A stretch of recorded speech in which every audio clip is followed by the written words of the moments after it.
Wahi, wahi, wahi, wahi, wahi, wahi, wahi, wahi, wahi, wahi,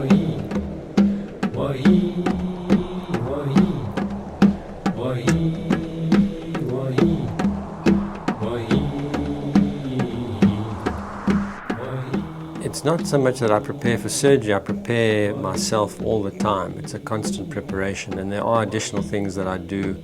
I try and do yoga at least 5-6 times a week, and I'll be always sure to do my yoga practice on Monday evening before my surgery on Tuesday morning, because that's when my block time is, on Tuesday morning.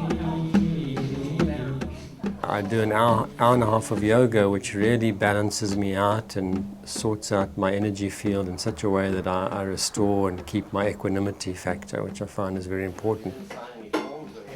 I have a sort of personal bent towards balance. I'm not against looking at things that might be considered outside the norm.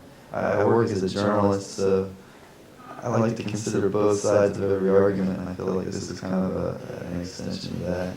He's an excellent surgeon, excellent clinician, excellent surgeon, technical skill very high, and he is also very much a people person, which is actually unusual in my experience with surgeons.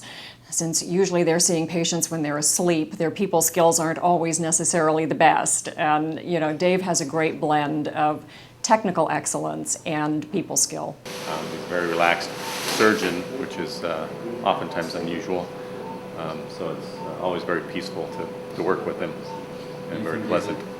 As a physician, again, he's extremely, in his Western medical practice, he's extremely professional, if you will, in his treatment of the patients. But the compassion comes through, so you don't have a real sterile bedside manner.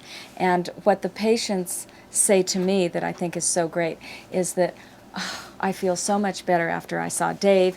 He's a real person. He listened to me, but more importantly, he heard what I said.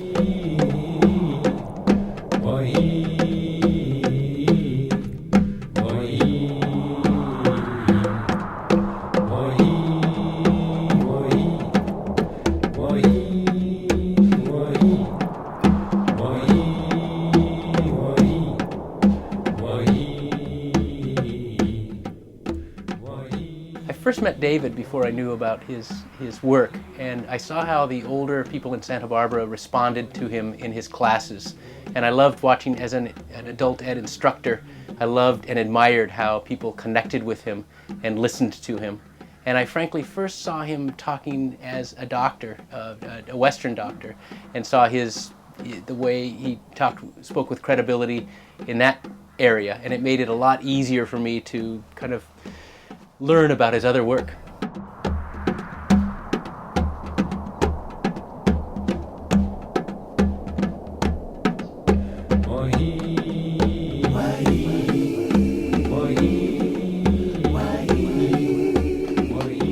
The other thing that I do every day is I check in with my ancestors in the morning. So before I go into surgery, I'll light some incense. You know, here it's either sage or cedar rather than impepo. And I call them by name, and if I have any special requests, I ask them.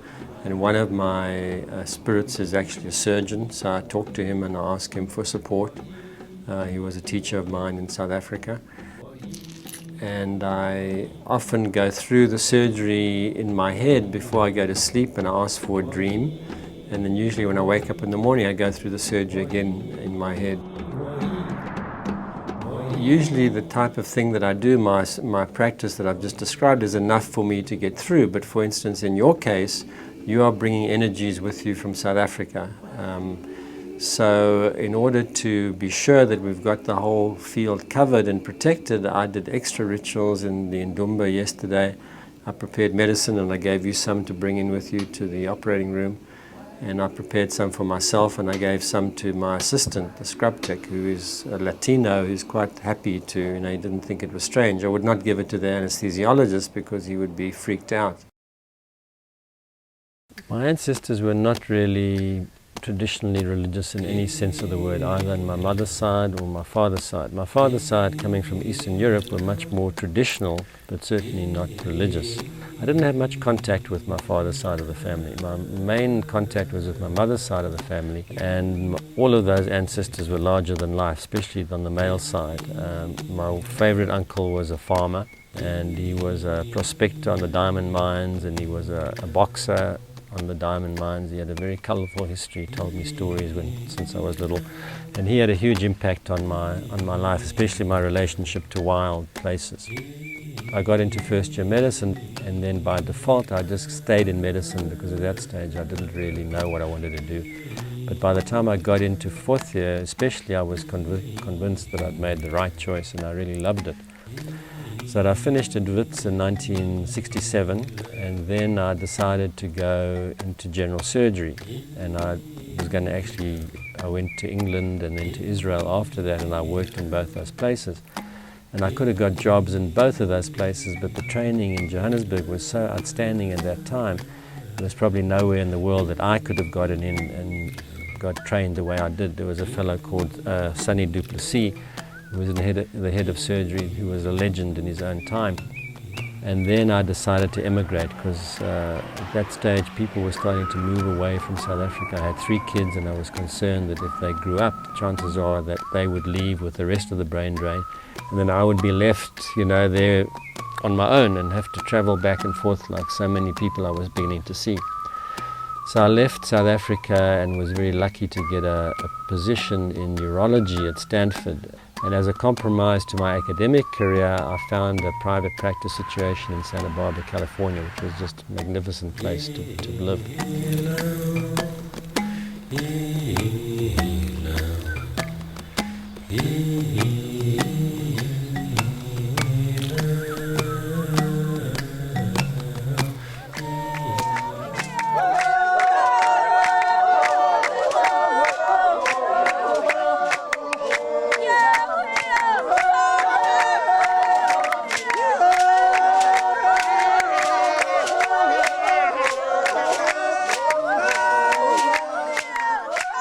And I'd always had this amazing affinity with the Bushmen. I'd read all Lawrence van der Post books, and I arranged with a fellow who's now become a good friend, Isak Barnard, who ran a company called Penduka Safaris. And he agreed to take me up with one of his groups into the Kalahari. We went into the southern Kalahari to the Kua Bushmen, who were really hunter-gathering at that time. It was in 1987. And he agreed to leave me behind with a bakkie and a trommel of food, and then I was going to stay on for another few weeks with the Bushmen. And that really changed the way. I always had this fascination and read everything, especially about their spiritual expertise. So I was blown away by the fact that all the technology, the New Age technology I was starting to read about in California, which is the New Jerusalem in a sense of spirituality, I had a lot of doubts about some of that stuff. So whenever I had doubts about it, I would go back to my roots to Africa to see if it was true, to see what was real and what was not real. And now I realized there was something such as the Kundalini, and there were people who could do this, and the Bushmen could do it, and they didn't use mind-altering plants, and they didn't have any esoteric Buddhist meditative techniques. All they had is an incredible affinity with wild places. And because they're in this almost semi-altered state all the time, it's no big deal for them to sing and dance and clap around the fire, and they go into this altered state, which they call the healing dance, the trance dance of the Bushmen. And then they travel with the Kundalini, they travel out of body to the spirit world. They get their diagnostic information from spirit world and even from the Great Spirit. They come back with that diagnostic information, and then they lay hands on the person and they suck out the illness or do whatever they need to do to get rid of the illness. Very powerful phenomenon to witness. And some of the phenomena that I also witnessed while they were doing this altered state was, the guy would pick up a coal, burning coal, and I'd go and see later and there was no burn. And one guy put a piece of coal in his mouth.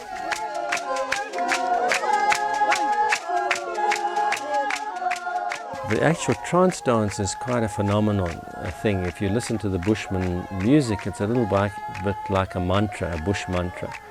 And it can put you in an altered state of consciousness. It's not difficult to understand how they trance. It's a phenomenal type of music. The women are the ones who usually clap around the fire, and they clap like this, not like Westerners do. It's like this. And their harmonies and their syncopation and their synchronicity, or whatever you call their timing, is so unbelievable. And they're doing this clapping while the men are dancing around the fire. They don't usually drum, although some Bushmen do drum. And this seems to be the thing that will impel them into this altered state of consciousness.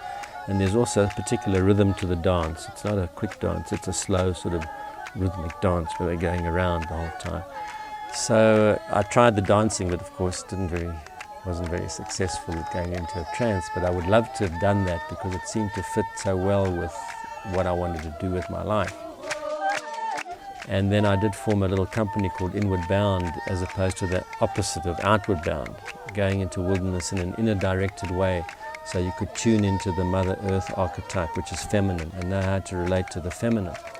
Well, the Bushman experience was followed up by a Peruvian experience, because my ex-wife developed a fascination for Peru, and we started to take trips to Peru, and she eventually formed a company to take groups to Peru, and out of that I started to do some wilderness journeys into Peru as well, which is very feminine in the mountain areas. And we started to connect with curanderos, which is basically the Spanish for shaman. So the curandero is a sangoma, really.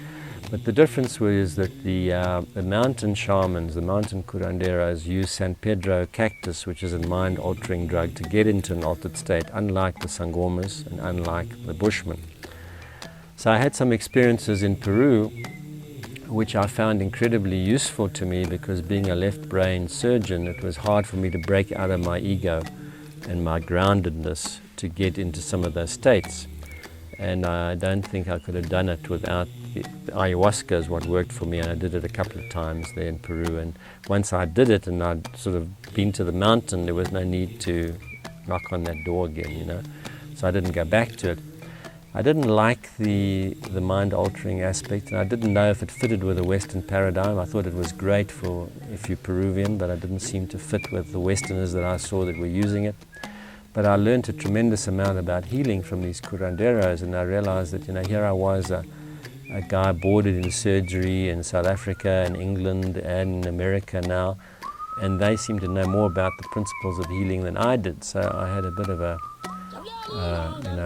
awakening on that behalf. So I spent a lot of time watching these guys, seeing how they work, trying to learn objectively what they did, never thinking I had any of these abilities.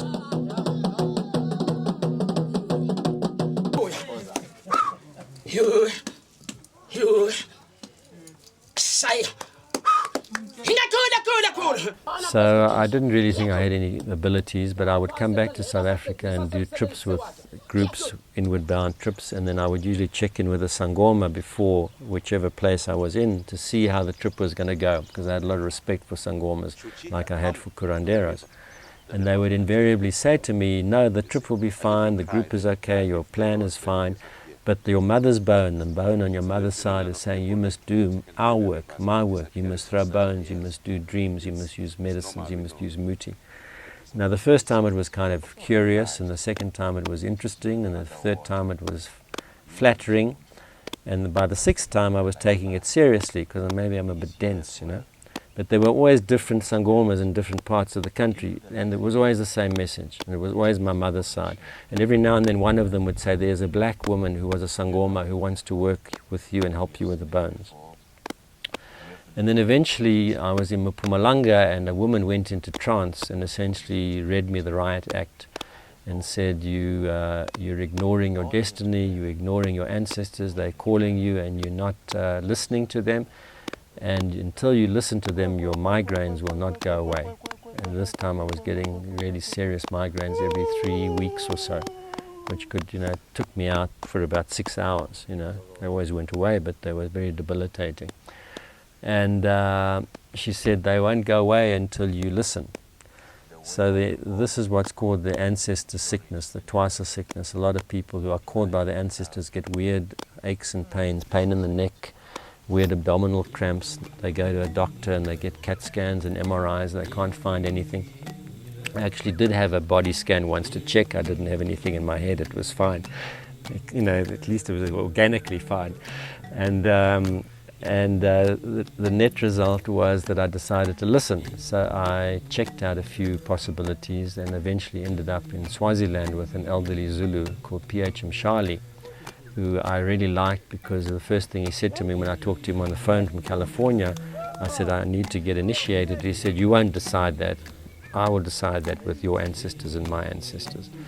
So when I came to him for the first interview, he threw the bones and he said, no, it's unequivocal. He said, not only is it unequivocal, but I must teach you to be a bone diviner. It was quite clear that I wasn't going to be going into altered states and getting in trance and getting possessed, because that wasn't my way. Also not my culture, not my religion, even though I'm not religious. Being taken over by a spirit is not in my culture. So that was how I got to be initiated, or start to be initiated with this guy who had excellent English, so that was a huge advantage for me. He was very intelligent and he had a very, very good way of being able to explain what was going on, which I needed for my left brain thing. So I was always analyzing and I was always questioning to make sure things were real, which was a good thing, but on the other hand it took me out of the experience, so that I had to kind of put that stuff aside. And frequently when I was learning with the bones, and I've got a pretty good memory and I'm fairly analytical for obvious reasons, and we would look at the bone display and it would mean a certain thing, X, and then the next day we'd have the same bone display and it would be Y. And I would say to him, well, yesterday it was this and today it's that. How can that possibly be? He said, that was yesterday and this is today. So the whole question of shamanism is about living in two worlds and living in paradox, that the opposite is also true. And that was difficult for me to get at initially, but then eventually I started to understand it, which is also very Kabbalistic, the duality of things, that something can be true now, but the opposite can be true 10 minutes later. Truth is changing.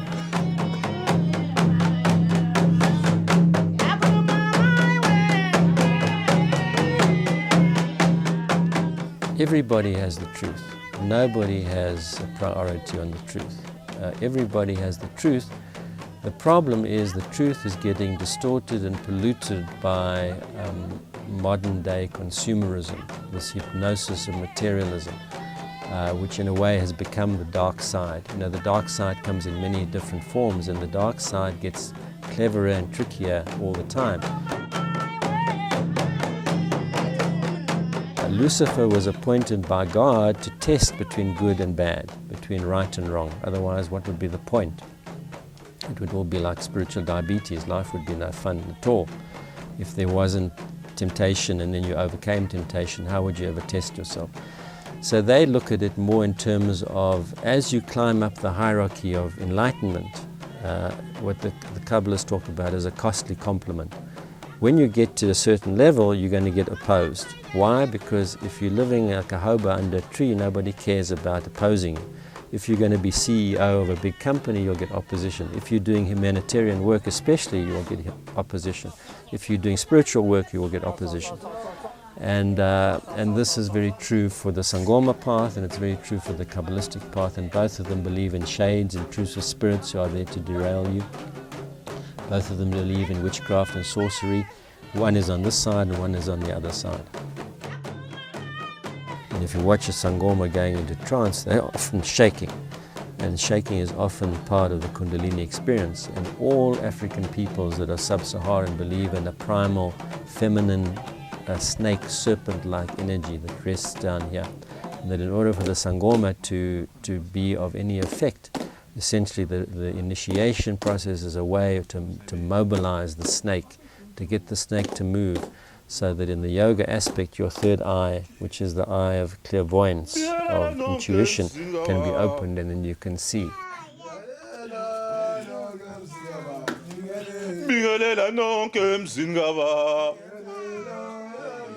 Free will is the universal law, the cosmic law.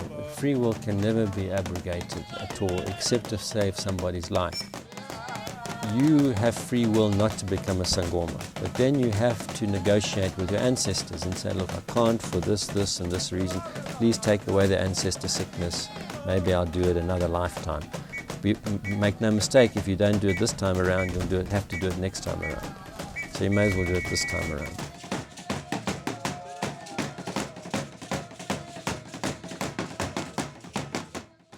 The question about how do all these things relate, Buddhism, Kabbalah, Sangoma thinking, and the journey that I took, they're all similar because the original truth is always the same. And P.H.M. Shali said to me that this is the original truth. What you are learning now is the first medicine, the original medicine. This medicine will never change, and he's completely right about it. Drugs may change, technology will change, but the philosophy, the principles of healing will never change. And these are the things that Western medicine needs to get in touch with because they've lost the track. Alternative medicine is going much more in that direction, but they need to look back to Africa where it all began to get back on track.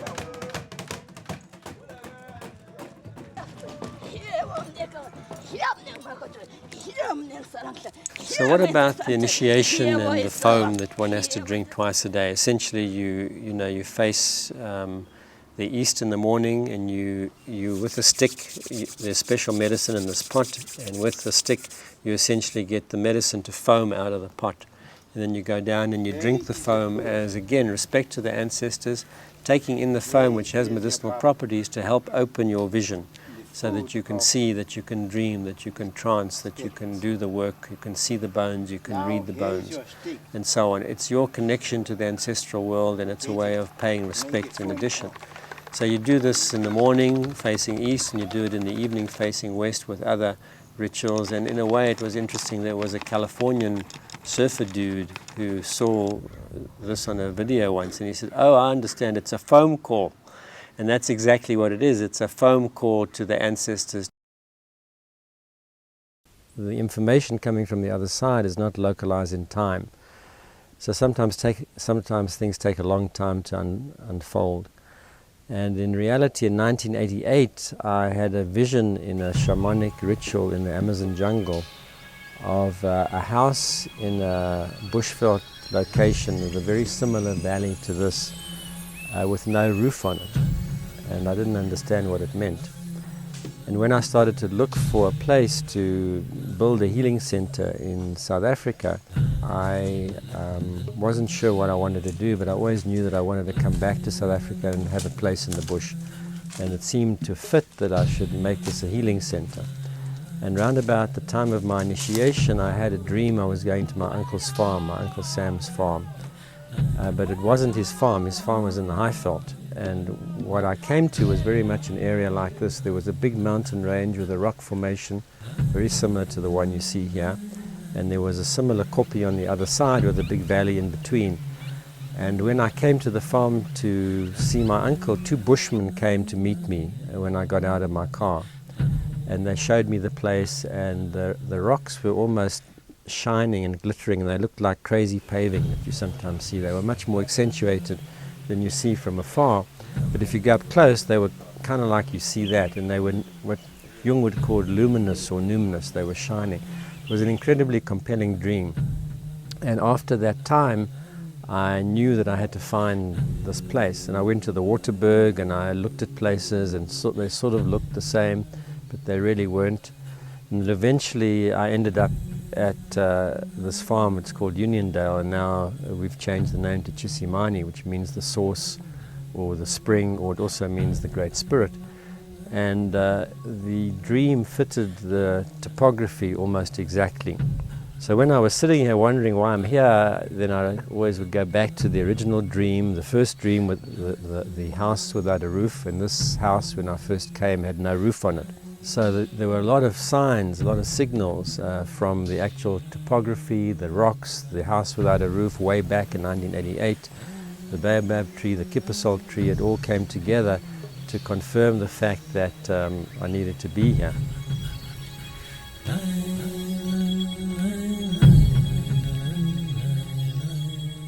I've been practicing yoga for 20 years. So I know quite a lot about the philosophy. I learned Buddhism for 2 years, so I bring some of that in.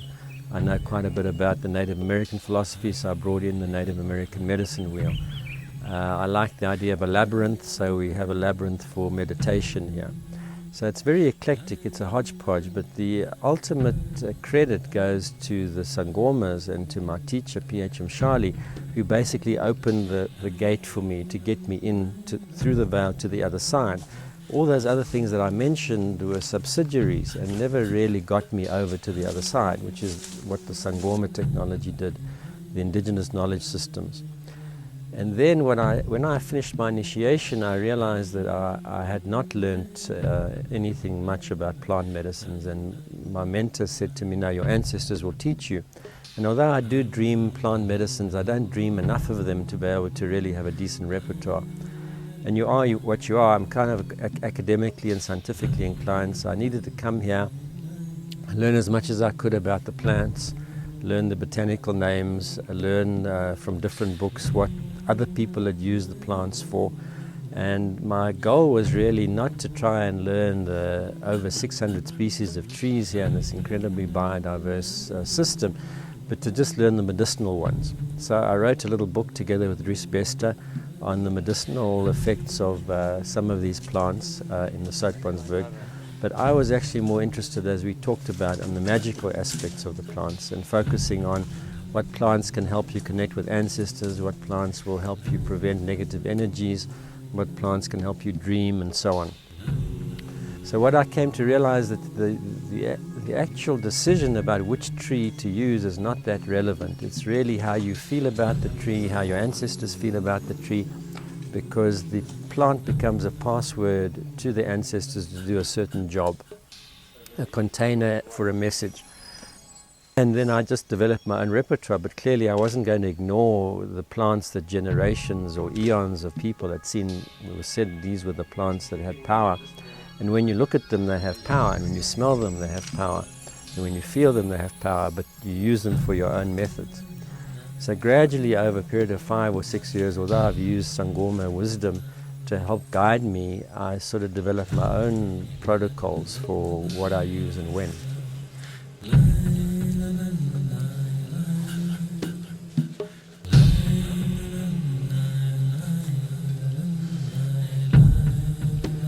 And I've got some red cloth to get to use in a particular way.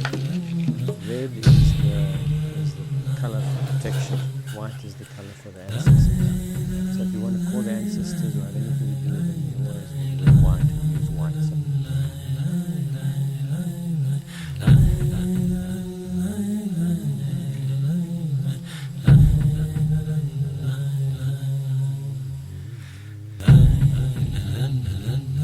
Being a Western doctor, I'm still steeped in the paradigm of allopathic medicine, so I still use Western medicine for the things that I'm familiar with. Now, there's no question that there are plants in nature that will do the same thing that Sangomas have been using for many years quite effectively.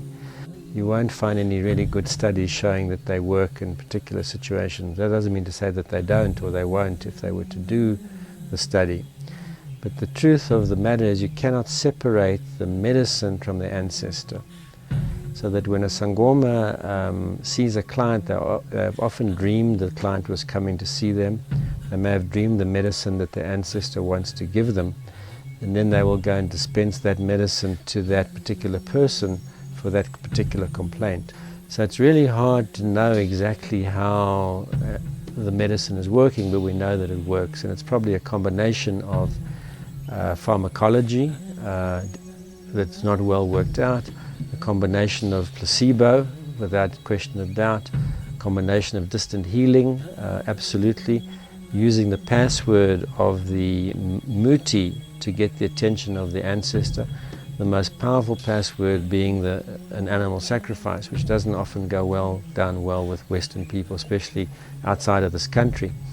But sometimes, is done because if one wants to get the attention of the ancestors, there's no better way to get it other than with animal sacrifice, much in the way it was done in biblical days. I suppose to atone to God for certain things, and sometimes there is an atonement involved in the healing, a forgiveness atonement, and so on.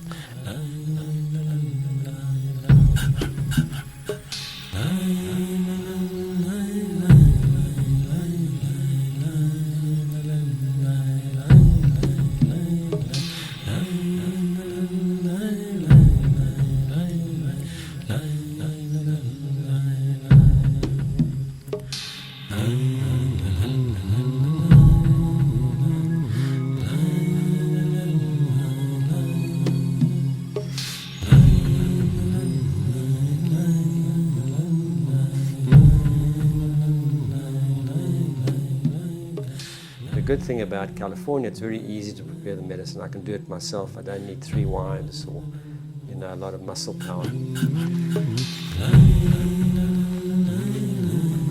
It's got a very strong smell. Well, around about the time of my initiation, I started to get these songs in my dreams. Some of them were like celestial, magical, beautiful songs that I heard almost with whole choirs, sometimes instruments, and I would wake up completely in awe of the music. More often, however, is that the song was almost telepathically imprinted in my brain, and then I wake up with a song in my head, and then I put it into a tape recorder, and then later on I work with Eugene Havencha, a musician, to master the song and compose the song.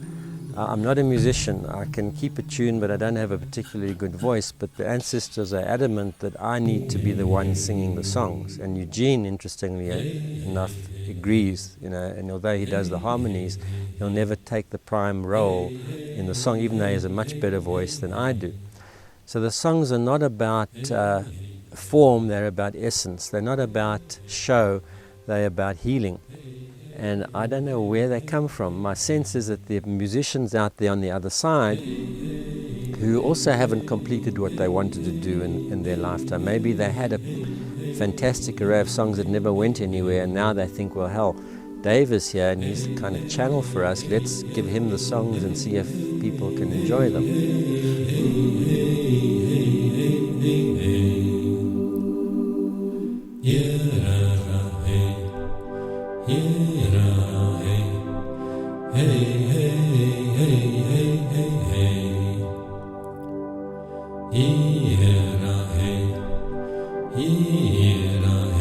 Before I left South Africa, I got very, very involved with, you know, wilderness escapades into the outback, so to speak. Had a 4x4 way back in the early days when lots of people didn't have one. There was a lot of stuff there I knew was just magical, you know, and just the art and the music and the dancing and, you know, even just the Bushman rock art, which is such phenomenally beautiful stuff. That really had an impact on me, and I think what happens if you tuned in that way, your biorhythms connect to the land in such a way that you can never really separate from it. So when I come back to South Africa, it's kind of like coming home. It's like I feel, you know, the sense of relief. But by the same token, I've been in California half of my life, and I love it. I mean, as you've seen, it's beautiful. There's lots of wild country here. It's different to South Africa, but the Central Coast where I live is very similar in many ways, and that's why I like the vibe. It's the closest thing I could find to home in a sense. So I feel very comfortable living in both worlds. You know, in a sense, for me, South Africa is the watering hole. I go back there and I spend time either in the bush or elsewhere with friends or with, you know, there are lots of talented people in South Africa tucked away in all parts of the country. And then I come back here and then something germinates out of that inspiration that becomes a book or a CD on music or a planned book.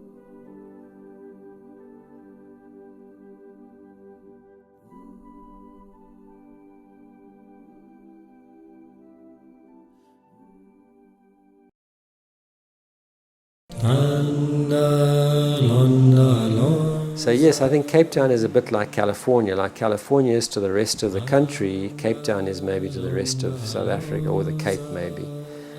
But I think there's a lot of still narrow-minded attitudes in South Africa, less so than California. For instance, I get a lot of people coming for bones here, highly sophisticated people from the university, from Pacifica Graduate Institute, from, you know, the colleges and so on. Major players coming for bones, you know, whereas I don't think they would be coming to bones if they heard I was in Johannesburg and I threw bones.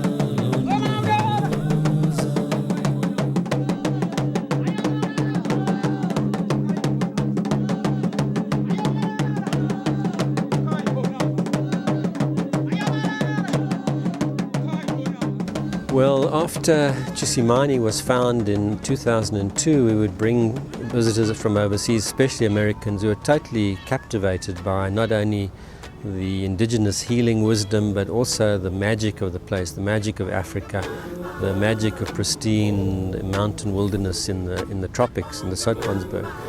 And the interesting thing was that initially when they came, I felt, well, they're going to want to see the Big Five and spend 2 or 3 days maximum in Zoutpansberg, and then they'll want to be off and see other stuff. And they would complain bitterly. They would say, this is too short, we want to stay at least a week, and some of them wanted to stay 2 weeks, and some of them wanted to cancel the Kruger trip. They were quite happy to stay there. So I think they really got into the rhythm and the feeling of the land and what the South African healing wisdom had to offer them. And it was all there, all the ingredients for the recipe were Chisimani.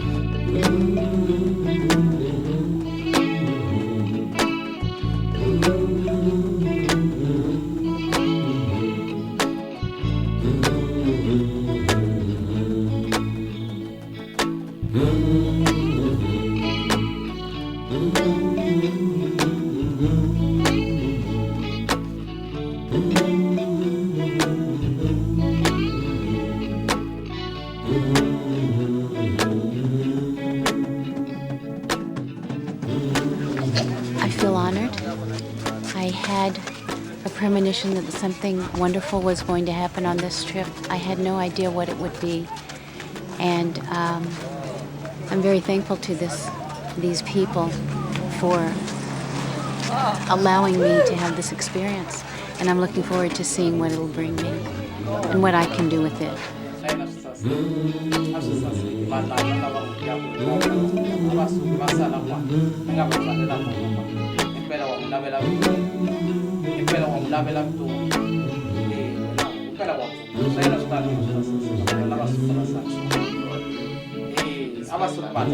That really shows your thing is working and you're going to get good results. How do you feel? Really happy, really happy. There have been just a few times in my life when I haven't been able to stop smiling, and this is one of them. It gave me a lot of hope. I didn't expect to have a chicken standing on the top of my head, but when it happened, it just, it all kind of made sense to me. I've had 2 sessions with Dave with the bones, and the outcomes were incredible. I had a cleansing. I've had an evil spirit that was lurking around me. I've had that removed. It's been very insightful for me. It's strengthened the way I live my life. In the Western world, mostly tools are books and sort of stored knowledge, and I feel that Dr. Humes has this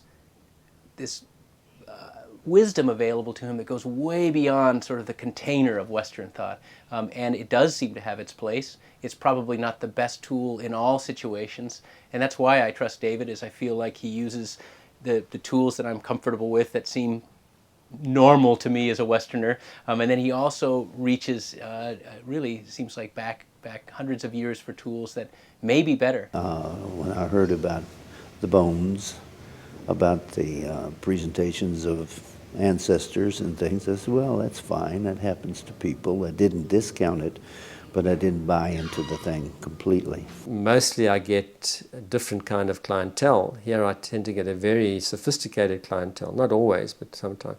So there's an openness. They say, wow, you have this knowledge, they're hungry for it, and they find the bones completely fascinating. And of course they're verifiable, they're evidential, or whatever you want to call it. So they come back for more. One night I was aware of a presence. Now it's not a dream, not a presentation or anything like that. It's more or less similar to being in a realistic situation, such as here talking to you. Some of the people appeared in that, and I recognized the fact that I didn't know them. They were dressed in African garb, and they were blacks, and I didn't know Swahili, but there was no problem in communication. But it became very clear when they started talking to me that they were messengers giving me a message to give to David. Second time even more insightful, and he was able to draw comparisons to things happening in my current life with things that, with other people in my life who I was surprised he would know about or have access to. And I just found it to be extraordinary. I had an experience about 2 weeks ago where I set the table for my great-grandparents on both sides and had a meal with them. And I was the only person in this present on this side that was there. And it was one of the most interesting dinner parties I've ever been to. And it was a happy occasion. There was music. I was singing. I used to be a singer. And it was just it was an occasion that made me feel like I was really a worthy person and that I was not alone in my life, because I do live alone, but now I don't feel like I live alone anymore. I was surprised here when we surveyed our medical staff, because certainly they're not all as liberal-minded about this as Dave and a few of his colleagues are. But there was overwhelming support from the organized medical staff to consider how we might be able to integrate some of these things into the current practice of medicine as we know it in the United States.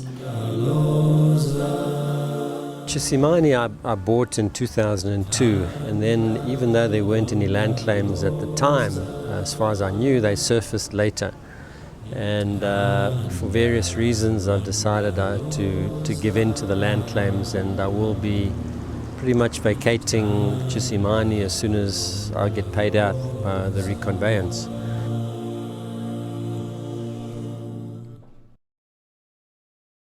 I wasn't quite clear how things were going to be resolved with the land claims of my land in the Soutpansberg.